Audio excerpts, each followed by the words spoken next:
warahmatullahi wabarakatuh. Hai semuanya, kenalin aku Nurlika Ramadhani dengan NIM 2406101024. Di tugas kali ini aku akan menjelaskan mengenai hukum acara perdata. Langsung aja ke materi. Apa itu hukum acara perdata? Menurut Projodikoro, hukum acara perdata adalah suatu rangkaian peraturan yang memuat cara bagaimana orang harus bertindak di muka pengadilan dan cara bagaimana pengadilan melaksanakan berjalannya peraturan hukum perdata. Namun secara umum, hukum acara perdata adalah peraturan hukum yang mengatur proses penyelesaian perkara perdata melalui hakim di pengadilan.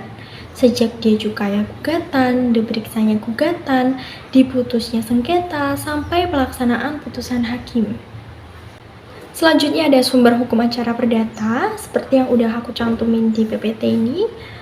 Ada HIR, ada RPG, ada BW, ada Wetbook Van Court Handle, ada undang-undang, ada jurisprudensi, ada doktrin, ada adat kebiasaan, ada putusan Mahkamah Agung, dan juga yang terakhir ada surat edaran dari Mahkamah Agung.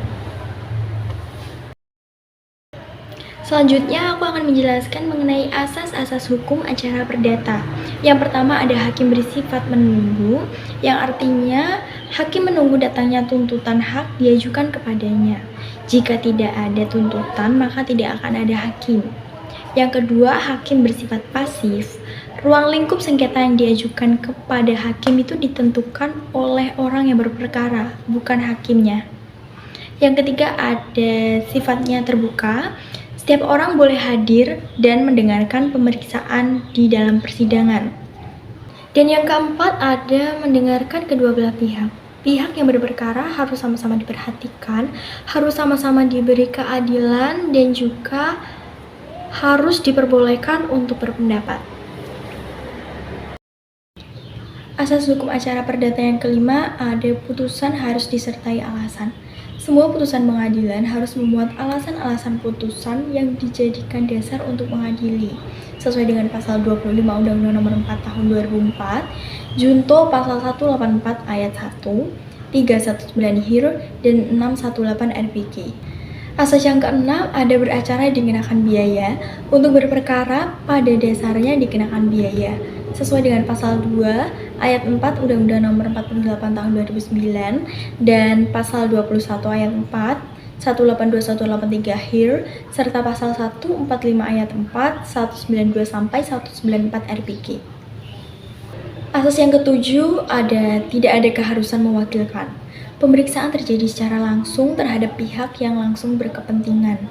Dan asas yang terakhir ada peradilan dilakukan dengan sederhana, cepat, dan biaya ringan, sesuai dengan pasal 2 ayat 4 Undang-Undang Nomor 48 Tahun 2009.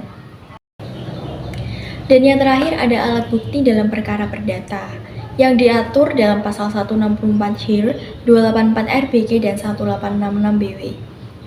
Yaitu ada bukti tertulis atau surat, bukti saksi, bukti persangkaan, bukti pengakuan, dan juga bukti sumpah.